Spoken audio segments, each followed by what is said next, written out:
વડોદરા શહેરના શુક્રવારી બજારમાં પાલિકાની દબાણ શાખાની ટીમ ત્રાટકતા મહિલા વેપારીઓ અને દબાણ શાખાની ટીમ વચ્ચે ઘર્ષણના દ્રશ્યો સર્જાયા હતા।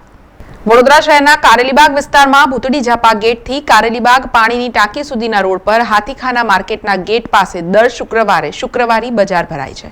ત્યારે આજે શુક્રવાર નિમિત્તે અહીં વહેલી સવારથી જ શુક્રવારી બજાર ભરાયું હતું।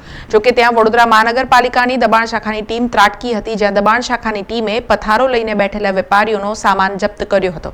આ કામગીરી દરમિયાન મહિલા વેપારીઓ અને દબાણ શાખાની ટીમ વચ્ચે ઘર્ષણના દ્રશ્યો પણ સર્જાયા હતા, જેને પગલે માર્ગ ઉપર ભારે ટ્રાફિક જામ સર્જાયો હતો। દબાણ શાખાની ટીમની આ કામગીરીના પગલે શુક્રવારી બજારમાં પથારો નાખી પેટીઓ રડતા વેપારીઓએ રોષ ઠાલવ્યો હતો।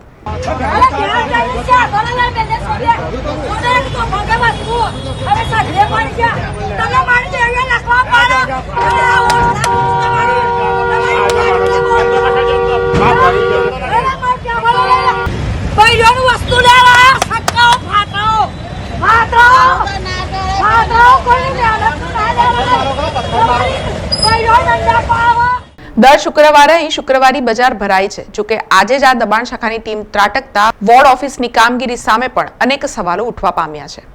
સમાચારોના સતત અપડેટ માટે TNN ન્યૂઝને YouTube પર સબસ્ક્રાઇબ કરી બેલ આઇકોન પ્રેસ કરો અને અમારી સાથે જોડાયેલા રહો Facebook, Instagram અને Twitter ઉપર।